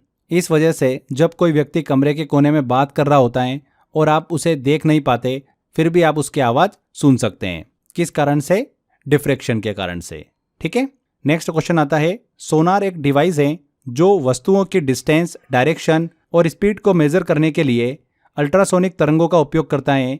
यह किस मीडियम में कार्य करता है? तो सोनार की बात करें तो एक ऐसा डिवाइस होता है जो अल्ट्रासोनिक वेव का प्रयोग करता है। कहाँ पर प्रयोग करता है ये? अंडर वाटर, पानी के नीचे। इसका काम होता है पानी के नीचे किसी चीज़ की दूरी, दिशा और गति को मापना। ये वेव्स पानी में तेज़ी से फैलती है। जब किसी ऑब्जेक्ट जैसे कि सबमरीन, चट्टान या मछली से टकराकर वापस लौटती हैं तो वेव के आने जाने के टाइम से ऑब्जेक्ट की लोकेशन का पता लगता है। इसका प्रयोग समुद्र में जहाज़ों, पनडुब्बियों या फिर समुद्री खोज और मछली पकड़ने में होता है। तो under water, D answer. Echocardiogram अधिक निकटता के किस सिद्धांत पर आधारित हैं? तो इकोकार्डियोग्राम एक मेडिकल टेस्ट होती है जिसमें डॉक्टर अल्ट्रासोनिक वेव का इस्तेमाल करके दिल की धड़कन, रक्त का फ्लो मतलब ब्लड का फ्लो और हार्ट वॉल्व की स्थिति जांचते हैं। जब ये अल्ट्रासोनिक वेव दिल के अंदर की मूविंग चीज़ें जैसे कि फ्लोइंग ब्लड से टकराकर वापस आती हैं तो उनकी फ्रिक्वेंसी में थोड़ा बदलाव होता है। इस बदलाव को कहते हैं डॉपलर इफेक्ट। यानी जब कोई चीज़ ऑब्जर्वर के पास आ रही होती है या दूर जा रही होती है तो उसकी आवाज़ या सिग्नल की फ्रिक्वेंसी बदल जाती है। इससे डॉक्टर ये समझ पाते हैं कि दिल सही से काम कर रहा है या फिर नहीं कर रहा है, कहीं कोई ब्लॉकेज तो नहीं है। तो डॉपलर इफेक्ट के सिद्धांत पर आधारित है इकोकार्डियोग्राम। A answer. सोनार का पूरा नाम क्या है? तो सोनार का पूरा नाम होता है साउंड नेविगेशन एंड रेंजिंग। ये एक सिस्टम है जो पानी के नीचे साउंड वेव भेजता है और जब ये वेव किसी चीज़ से टकराकर लौटती हैं तो हम उनके लौटने के टाइम से ऑब्जेक्ट की डिस्टेंस, डायरेक्शन और स्पीड जान सकते हैं। तो सी आंसर यहाँ पर सही होगा। इनमें से किस पदार्थ में साउंड की स्पीड सबसे अधिक होती है? देखिए, साउंड ध्वनि की गति इस बात पर निर्भर करती है कि वह चीज़ किस मीडियम से गुजर रही है, जैसे कि गैस, लिक्विड या फिर सॉलिड। साधारण तौर पर साउंड की स्पीड सॉलिड में ज़्यादा होती है, फिर लिक्विड में कम होती है और सबसे कम गैस में होती है, क्योंकि सॉलिड में पार्टिकल एक दूसरे के बहुत पास होते हैं जिससे वाइब्रेशन तेज़ी से पास होता है। एल्यूमिनियम की अगर बात करें ऑप्शन में तो एक हल्की और मजबूत धातु है जिसमें ध्वनि की गति सबसे ज़्यादा होती है, लगभग 6420 मीटर पर सेकेंड, जो कि स्टील, आयरन और निकल से भी ज़्यादा है। तो यहाँ पर डी आंसर बिल्कुल सही होगा। हवा में जो साउंड की स्पीड होती है वो लगभग 343 मीटर पर सेकेंड होती है, पानी के अंदर 1500 मीटर पर सेकेंड, एल्यूमिनियम में सबसे तेज 6420 मीटर पर सेकेंड। नेक्स्ट है, चमगादड़ किस प्रकार की साउंड वेव्स का उपयोग शिकार खोजने और उड़ान के लिए करते हैं? तो अल्ट्रासोनिक वेव्स का। डी आंसर, बहुत ही हाई फ्रिक्वेंसी वाली साउंड वेव्स होती है अल्ट्रासोनिक वेव्स, 20,000 हर्ट्ज के ऊपर। इंसान इतनी हाई फ्रिक्वेंसी सुन ही नहीं सकता, लेकिन चमगादड़ इन्हीं वेव्स का उपयोग शिकार खोजने और उड़ान के लिए करते हैं। तो अल्ट्रासोनिक वेव्स। वायु में साउंड का वेग कितना होता है? तो कितना होता है? 343 मीटर पर सेकेंड। अगला क्वेश्चन आता है, गड़गड़ाहट की आवाज हमें बिजली की चमक के बाद क्यों सुनाई देती है? तो क्यों सुनाई देती है? इसका रीजन होता है क्योंकि ध्वनि की गति प्रकाश की गति से बहुत ही कम होती है। जब आसमान में बिजली चमकती है तो उसी समय गड़गड़ाहट भी हमको सुनाई देती है, लेकिन हमें सबसे पहले लाइट दिखती है। ऐसा क्यों होता है? देखिए, आवाज कुछ सेकंड के बाद सुनाई देती है हमको। ऐसा इसलिए होता है क्योंकि लाइट की स्पीड लगभग 3 लाख किलोमीटर पर सेकंड होती है, 3 × 10⁸ मीटर पर सेकंड, जबकि साउंड की स्पीड हवा में सिर्फ 343 मीटर पर सेकंड होती है। इसीलिए लाइट पहले हमारी आंखों तक पहुंचती है और साउंड थोड़ी देर में कानों तक पहुंचती है। इसी वजह से चमक पहले और गड़गड़ाहट की आवाज जो है वो बाद में सुनाई देती है। तो रीजन बहुत सिंपल है, ध्वनि की गति प्रकाश की गति से बहुत ही कम होती है। ए आंसर, प्रकाशिकी में लेंस के छिद्र को क्या कहा जाता है जो प्रकाश के फैलाव को कंट्रोल करता है? तो क्या कहा जाता है? एपर्चर। एपर्चर एक छोटा सा छेद या खुला हुआ हिस्सा होता है जो किसी लेंस जैसे कि कैमरा, दूरबीन या माइक्रोस्कोप में होता है और उसी से होकर लाइट अंदर आती है। एपर्चर का साइज ये तय करता है कि कितना प्रकाश लेंस के अंदर आएगा और ये लाइट का फैलाव भी कंट्रोल करता है। अगर एपर्चर बड़ा होगा तो ज़्यादा लाइट आएगी, इमेज ब्राइट होगी, लेकिन बैकग्राउंड ब्लर हो सकता है। अगर एपर्चर छोटा होगा तो लाइट कम आएगी, इमेज थोड़ी सी डार्क हो सकती है। इसीलिए एपर्चर जो है इमेज की ब्राइटनेस, फोकस और क्लैरिटी को कंट्रोल करता है। तो बी आंसर।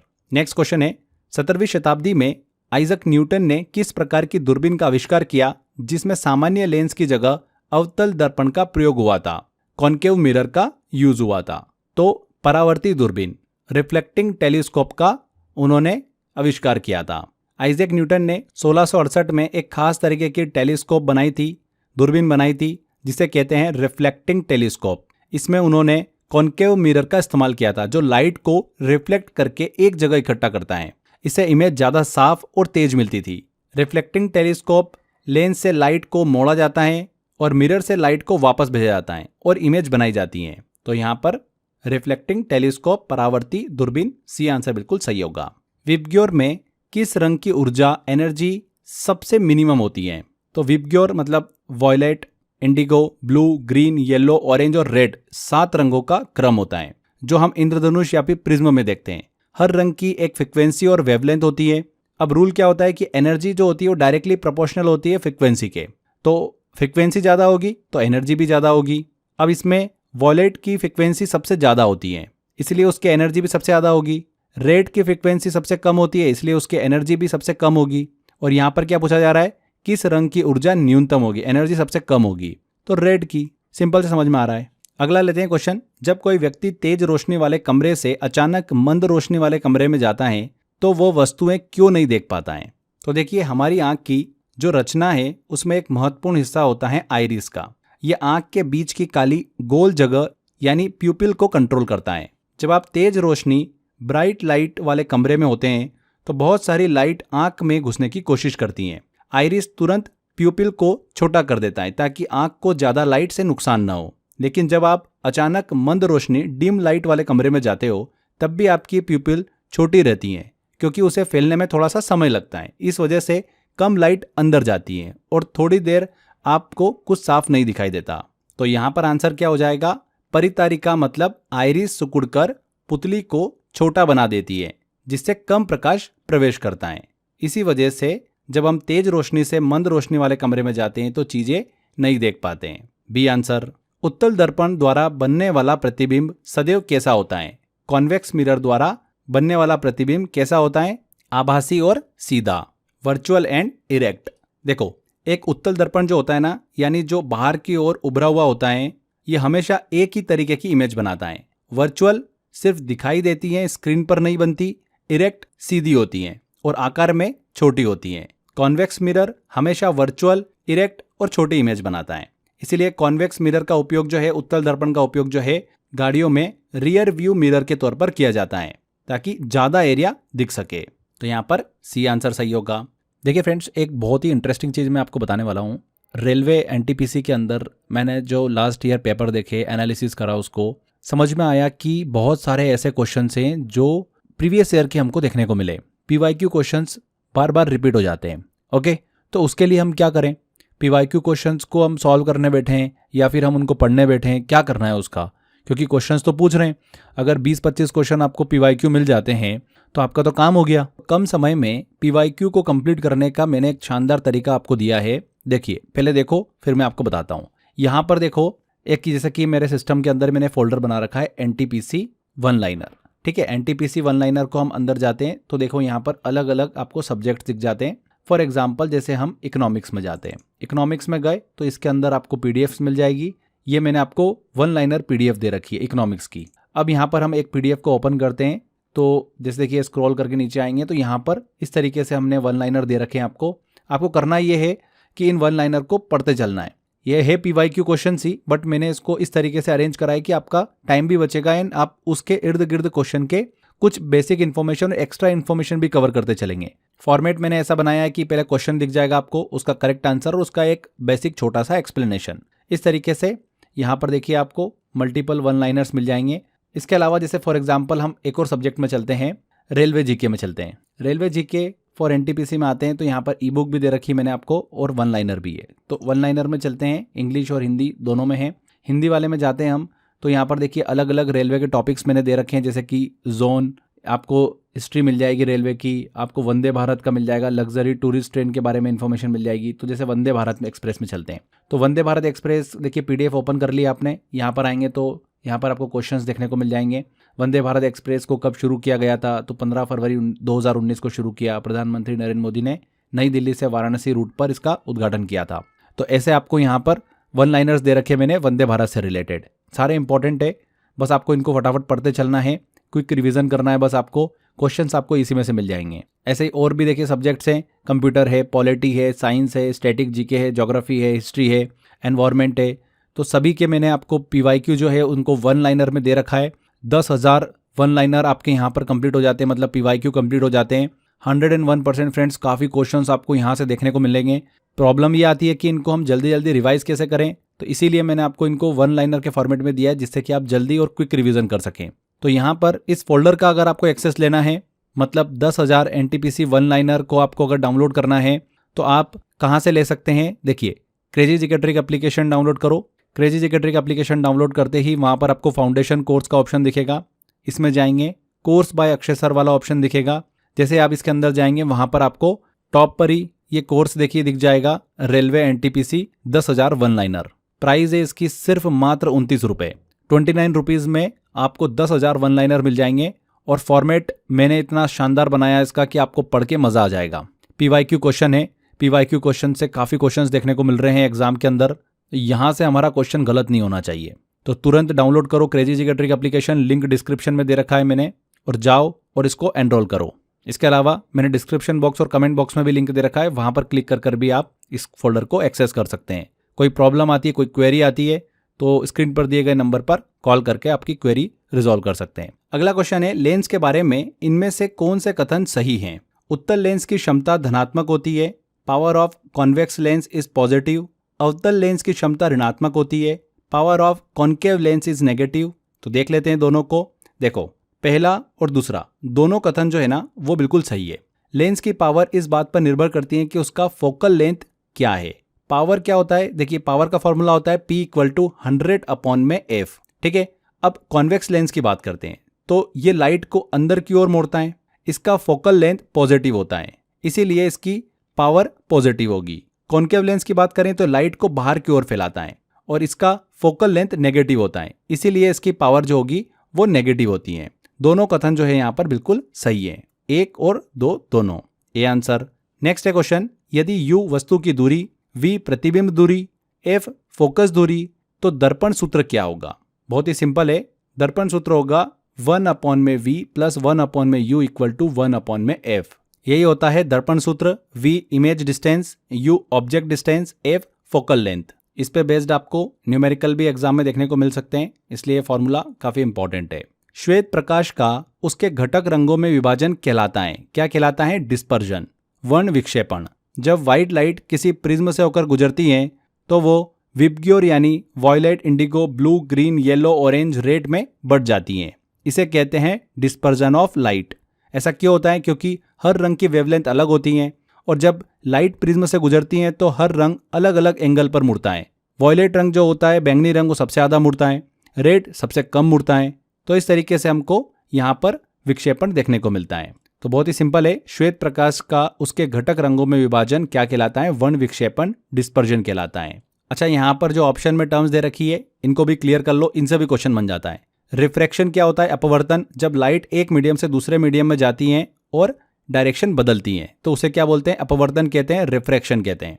रिफ्लेक्शन क्या होता है? परावर्तन। जब लाइट वापस लौट आती है जैसे मिरर से टकराकर तो उसे क्या बोलते हैं? परावर्तन कहते हैं। स्कैटरिंग क्या होता है? प्रकीर्णन। जब लाइट हवा या कणों से टकराकर बिखरती है तो उसे क्या बोलते हैं? स्कैटरिंग कहते हैं। जैसे कि आसमान का नीला दिखाई देना, यह स्कैटरिंग प्रकीर्णन का एग्जाम्पल है। तो ये टर्म भी आप क्लियर रखिएगा, इनसे भी क्वेश्चन काफी ज्यादा एग्जाम में पूछते हैं।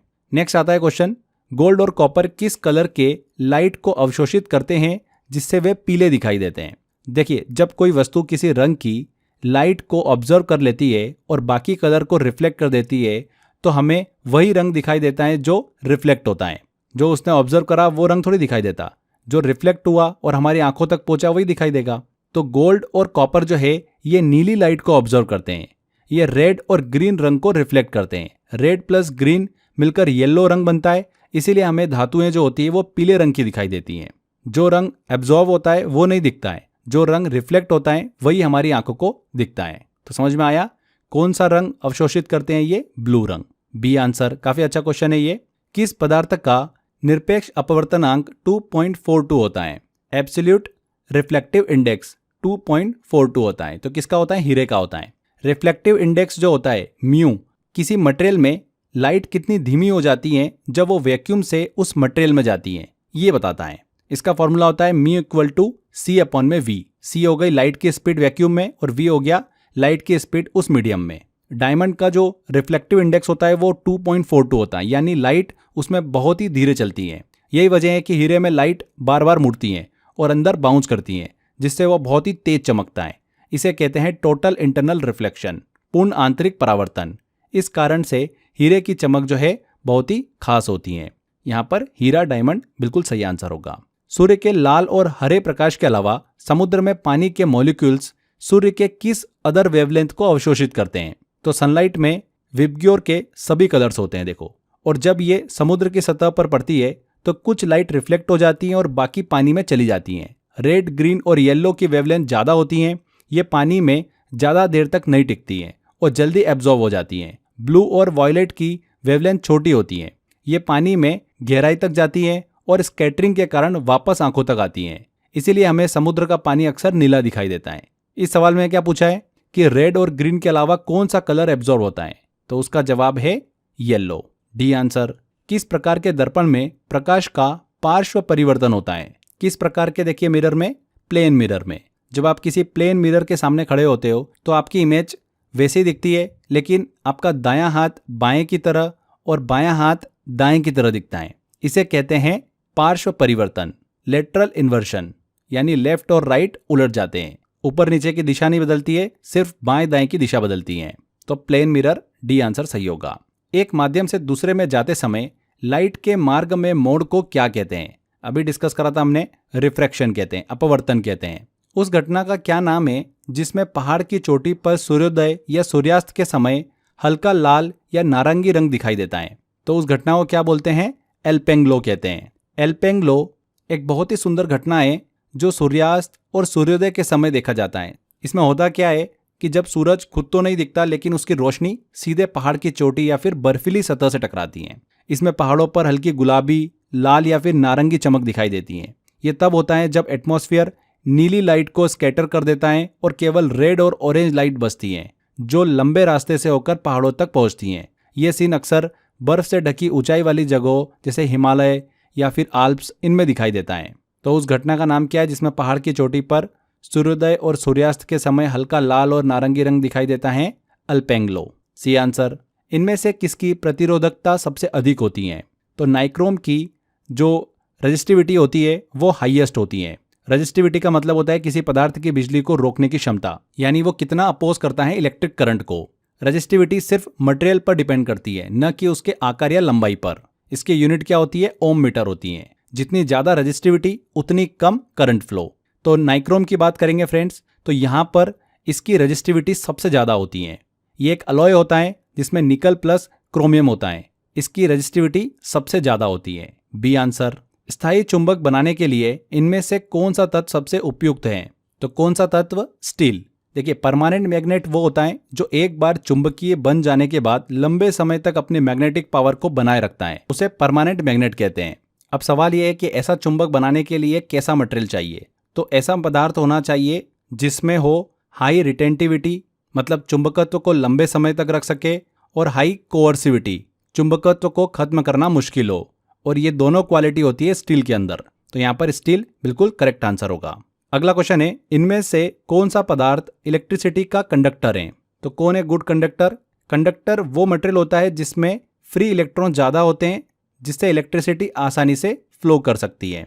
चांदी इलेक्ट्रिसिटी का सबसे अच्छा कंडक्टर होता है, यानी इसमें करंट बिना किसी रुकावट के तेजी से गुजरता है। परंतु सिल्वर महंगा होता है, इसीलिए वायर्स में ज़्यादातर कॉपर का इस्तेमाल होता है, क्योंकि वो भी बहुत ही अच्छा एक कंडक्टर है और सस्ता भी है।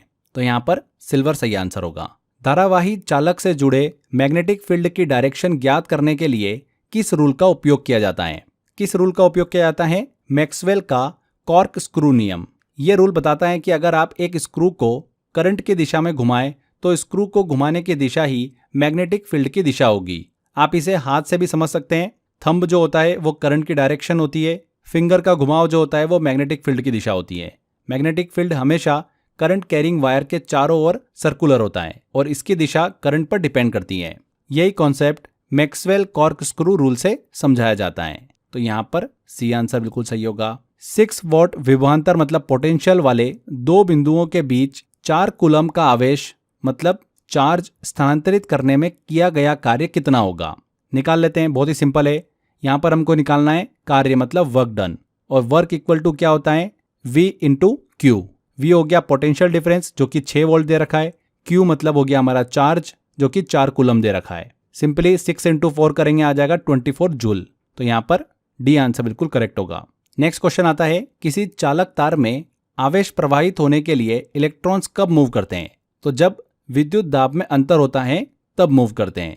किसी कंडक्टर जैसे कि वायर में इलेक्ट्रॉन पहले से मौजूद होते हैं, लेकिन जब तक पोटेंशियल डिफरेंस नहीं होता तब तक वो रैंडम डायरेक्शन में मूव करते रहते हैं, जिससे कोई करंट नहीं बनता। जैसे ही हम बैटरी या सेल लगाते हैं, एक सिरा हाई पोटेंशियल पर होता है और दूसरा लो पोटेंशियल पर होता है, इलेक्ट्रॉन्स लो से हाई पोटेंशियल की ओर बहने लगते हैं।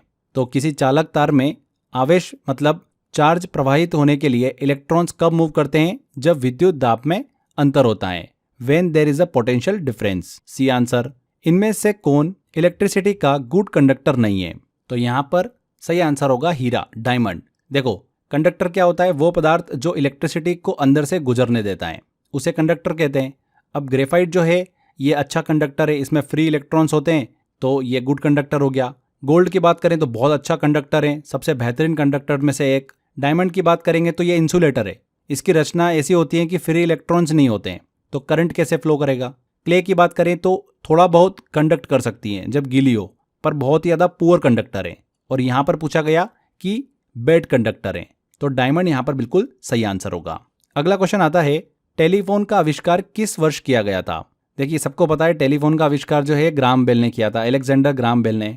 पर कब किया था ये एग्जाम में क्वेश्चन पूछ लेते हैं, तो ध्यान रखिएगा 1876 में किया गया था। ये एक बहुत बड़ी खोज थी, क्योंकि पहली बार लोग दूर बैठे आवाज के जरिए बात कर सकते थे। तो 1876। एटम बम के आविष्कार में किस वैज्ञानिक ने योगदान दिया था? किसने दिया था? जूलियस रॉबर्ट ओपेनहाइमर ने। परमाणु बम का विकास अमेरिका में वर्ल्ड वॉर 2 के दौरान एक गुप्त प्रोजेक्ट के तहत हुआ था। इस परियोजना के साइंटिफिक डायरेक्टर थे जे रॉबर्ट ओपेनहाइमर, जिन्हें father of the atomic bomb भी कहा जाता है। यह बम न्यूक्लियर फ्यूजन पर काम करता है, यानी भारी परमाणु जैसे कि यूरेनियम, प्लूटोनियम, इनके टूटने पर बहुत ज़्यादा ऊर्जा जो है वो निकलती है। पहला सफल परीक्षण जो है वो जुलाई 1945 में हुआ था। इसके बाद 6 और 9 अगस्त को जापान के हिरोशिमा और नागासाकी पर बम गिराए गए। ओपेनहाइमर जो है वो बाद में इस हथियार के विनाशकारी प्रभाव से बहुत ज़्यादा दुखी भी हुए थे, और उन्होंने कहा था, now I am become death the destroyer of worlds, जो कि भगवद गीता से लिया गया है। तो यहाँ पर B answer Julius Oppenheimer correct answer होगा। पहली पेट्रोल से चलने वाली कार का इंजन किसने बनाया था? तो वो बनाया था कार्ल बेंज ने। 1885 में दुनिया की पहली पेट्रोल से चलने वाली कार बनाई थी। ये 3 पहियों वाली कार थी और इसकी स्पीड थी लगभग 16 किलोमीटर पर आवर। तो Karl Benz B answer correct है। बायोफोकल लेंस का आविष्कार इनमें से किसने किया था? तो बायोफोकल लेंस का आविष्कार किया था बेंजामिन फ्रैंकलिन ने। 1784 में इसका आविष्कार किया था। ये लेंस उन लोगों के लिए बनाए गए जिन्हें दूर और पास दोनों देखने में परेशानी होती है। नेक्स्ट आता है क्वेश्चन, रिवॉल्वर पिस्टल का आविष्कार किसने किया था? तो रिवॉल्वर एक ऐसा हथियार है जिसमें एक घूमने वाला सिलेंडर होता है जो एक से अधिक गोलियां स्टोर कर सकता है। जब ट्रिगर दबाया जाता है तो सिलेंडर घूमता है और अगली गोली फायर के लिए तैयार हो जाती है। इसी वजह से इसे रिवॉल्वर कहा गया है। किसने इसका आविष्कार किया था? सैमुअल कोल्ट ने। अगला क्वेश्चन आता है, थर्मोस्कोप के आविष्कार कौन माने जाते हैं? तो थर्मोस्कोप के आविष्कार माने जाते हैं गैलीलियो गैलीली। ये एक शुरुआती यंत्र था जो तापमान में बदलाव दिखाता था, लेकिन ये टेम्परेचर को मेजर नहीं कर सकता था, बस दिखा सकता था कि गर्मी बढ़ी या फिर घटी है। 17वीं सदी में इन्होंने बनाया था इसको। अगला आता है क्वेश्चन, इनमें से कौन सा युग्म गलत सुमेलित है? तो पेनिसिलिन का आविष्कार अलेक्जेंडर फ्लेमिंग ने किया था, बिल्कुल सही है। इलेक्ट्रिक बल्ब का आविष्कार थॉमस एडिसन ने किया था, यह भी सही है। चेचक के टीके का आविष्कार एडवर्ड जेनर ने किया था, यह भी सही है। टेलीफोन का आविष्कार जॉन लॉगी बेयर्ड ने किया था, यह गलत है। टेलीफोन का आविष्कार जो है ये ग्राहम बेल ने किया था 1876 में। अभी हमने सॉल्व भी किया क्वेश्चन। तो डी वाला जो है कथन ये सुमेलित नहीं है।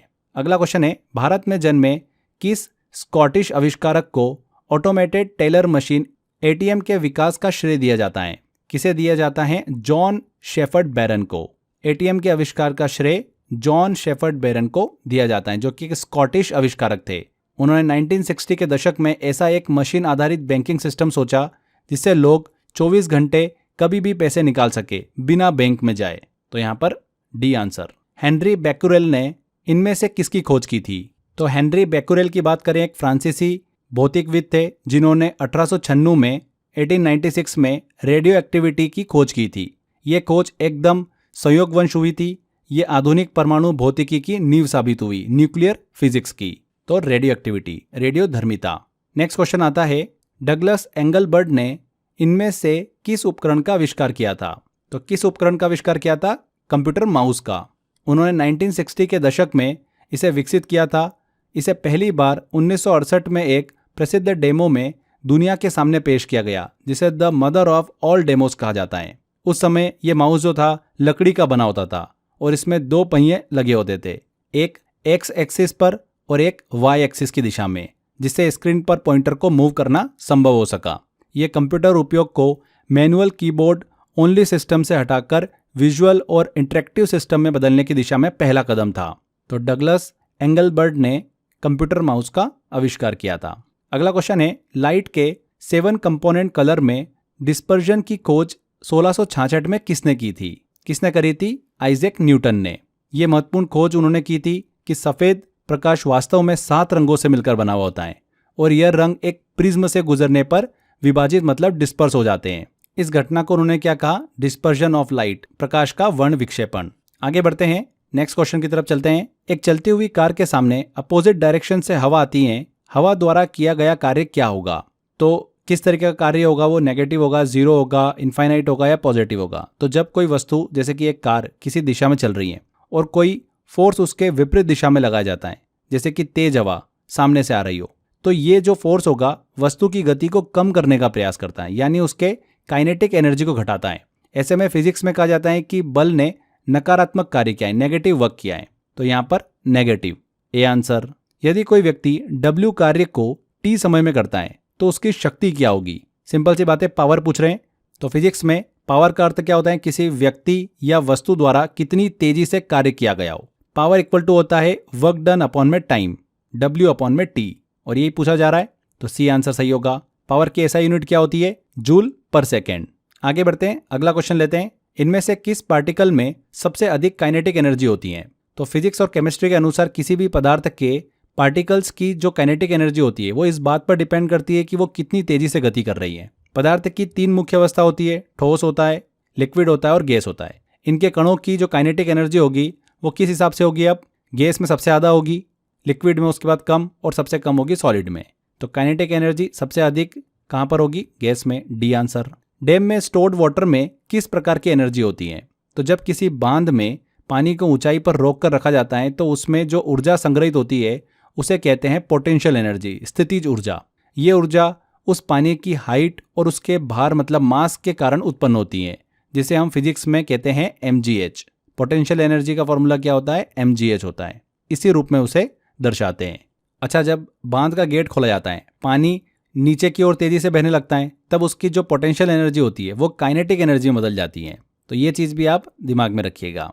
अगला क्वेश्चन लेते हैं, काफ़ी अच्छा क्वेश्चन है। 8 किलोग्राम आयरन की गेंद और 3 किलोग्राम एल्यूमिनियम की गेंद को 20 मीटर की हाइट से गिराया गया। 10 मीटर की हाइट पर इनमें कौन सी राशि समान होगी? देखो, जब दो वस्तुओं को एक ही ऊंचाई से गिराया जाता है और हम मानते हैं कि एयर रेजिस्टेंस जो है वो नगण्य है, तो दोनों वस्तुएं एक ही गुरुत्वीय त्वरण से नीचे गिरती है। यह गुरुत्वीय त्वरण होता है 9.8 मीटर पर सेकेंड स्क्वायर। ये सभी वस्तुओं के लिए समान होता है, चाहे उनका मास कुछ भी हो।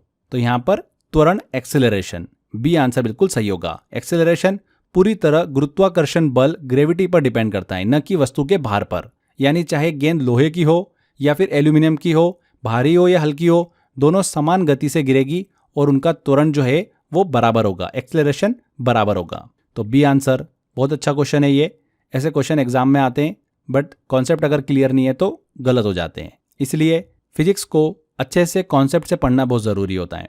और मैंने आपको साइंस वाला जो कोर्स है मेरा, विज्ञान का समाधान, उसमें बहुत अच्छे से मैंने कॉन्सेप्ट से आपको चीज़ें पढ़ा रखी है। लगभग 10-15 घंटे का वो कोर्स है मेरा साइंस का। उसमें मैंने वो चीज़ें आपसे डिस्कस करी है जो एग्जामिनर पूछता है। अगर आपने अभी भी अगर विज्ञान का समाधान कोर्स नहीं ले रखा है तो आप ले सकते हो। लास्ट टाइम एग्जाम में काफ़ी ज़्यादा हेल्प करने वाला आपके लिए। सिर्फ 149 रुपये का कोर्स है साइंस का वो, जिसमें video lecture, mock test and PDF note सब कुछ मिल जाएगा आपको। कहाँ से लोगे? तो crazy educator trick application download करो, फाउंडेशन कोर्स में जाओ, कोर्स बाय अक्षय सर वाला फोल्डर है, इसमें आपको मेरे सारे GS के कोर्स मिल जाएंगे। वहाँ पर आपको साइंस भी मिल जाएगा। तो तुरंत ले लो इसको और साइंस का टेंशन पूरी तरीके से खत्म कर लो। आगे बढ़ते हैं अब। अगला क्वेश्चन है, गतिशील वस्तु की काइनेटिक एनर्जी किस पर डिपेंड करती है? तो काइनेटिक एनर्जी जो होती है वो ऊर्जा कहते हैं उसको जो किसी वस्तु में उसकी मोशन के कारण उत्पन्न होती है, गति के कारण होती है। जब कोई वस्तु चल रही होती है तो उसमें गतिज ऊर्जा होती है, काइनेटिक एनर्जी होती है। उसका मान इस बात पर डिपेंड करता है कि उसका मास कितना है और वो कितनी तेजी से वेलोसिटी से चल रही है। तो काइनेटिक एनर्जी का फॉर्मूला हमने पढ़ा भी है, 1/2 mv²। तो काइनेटिक एनर्जी मास और वेलोसिटी दोनों पर डिपेंड करती है। D answer. अगला क्वेश्चन है, इनमें से कौन सी भौतिक राशि स्थान बदलने पर नहीं बदलती है? तो मास जो है एक वस्तु में मौजूद कणों की कुल मात्रा को दर्शाता है। ये मूलभूत भौतिक राशि होती है जो किसी वस्तु के लोकेशन बदलने पर कभी नहीं बदलती है। चाहे वस्तु पृथ्वी पर हो, चंद्रमा पर हो या अंतरिक्ष में हो, उसका द्रव्यमान हमेशा समान होता है, मास हमेशा समान रहेगा। द्रव्यमान केवल तब बदलेगा जब वस्तु की सामग्री या पदार्थ की मात्रा में बदलाव हो। वेट जो होता है, वजन, वो बदलता है क्योंकि गुरुत्वाकर्षण बल जो है उस पर डिपेंड करता है। ये वेट क्या होता है? mg होता है। m मास हो गया और g हो गया हमारा ग्रेविटेशनल फोर्स। जो आप वेट मशीन पे खड़े होते हो ना, तो वो हमारा होता है mg, आपका मास और ग्रेविटेशनल फोर्स। आपका मास अलग है, द्रव्यमान अलग है और वेट अलग है। बहुत सारों को तो ये भी क्लियर नहीं होता है, ध्यान रखिएगा। आप आगे बढ़ते हैं। इनमें से न्यूटन का कौन सा गति नियम यह समझाने में सहायता करता है कि गेंद दीवार से टकराती है तो वापस लौट क्यों आती है? तो ये बोलता है third law of motion, Newton का तीसरा गति का नियम। यह कहता है कि हर क्रिया एक्शन की समान और विपरीत प्रतिक्रिया रिएक्शन होती है। जब आप एक गेंद को दीवार पर फेंकते हैं, वह दीवार पर जो बल लगाती है यह है एक्शन। उसी समय दीवार भी उसी मात्रा में और विपरीत दिशा में गेंद पर बल लगाती है, फोर्स लगाती है, यह है रिएक्शन। यही प्रतिक्रिया रिएक्शन गेंद को वापस उछाल देती है। इसीलिए गेंद का वापस लौटना Newton third law of motion का प्रत्यक्ष एक एग्जाम्पल है। पहला नियम जो है वो इनर्शिया से जुड़ा हुआ है, जड़त्व का नियम, गेंद के वापस लौटने की वजह नहीं बताता। दूसरा नियम जो है ये बल और त्वरण, फोर्स और यहाँ पर एक्सेलरेशन के संबंध में F = ma, यहाँ पर प्रतिक्रिया नहीं बताता है। तो तीसरा नियम होगा, ये भी आप समझ सकते हो, सी आंसर। यहाँ पर फ्रेंड्स ये हमारे फिजिक्स के सभी इंपॉर्टेंट क्वेश्चन कंप्लीट होते हैं। NTPC एग्जाम के अंदर हमको लगभग 1-2 क्वेश्चन जरूर देखने को मिलते हैं फिजिक्स से रिलेटेड। जितने मैंने आपको क्वेश्चन कराए 100% आपका क्वेश्चन इसी में से आने वाला है। तो अच्छे से अगर आपने समझ लिया, लेक्चर को पढ़ लिया, नहीं भी पता था जो मैंने आपको इन्फॉर्मेशन दी उससे आपने समझकर अगर चीज़ों को दिमाग में रख लिया है तो क्वेश्चन बन जाएगा। एक बार अच्छे से प्रैक्टिस और कर लेना, लेक्चर को और दोबारा देख लेना। मैंने जो आपको वन लाइनर दे रखे हैं एनटीपीसी के लिए 10,000 वन लाइनर, उनको अवश्य पढ़ लेना, बहुत ही इंपॉर्टेंट है वो। उनसे आपको काफ़ी क्वेश्चंस देखने को मिल जाएंगे। 29 रुपीज़ का पैकेज है वो, जिसमें 10,000 वन लाइनर दिए हैं।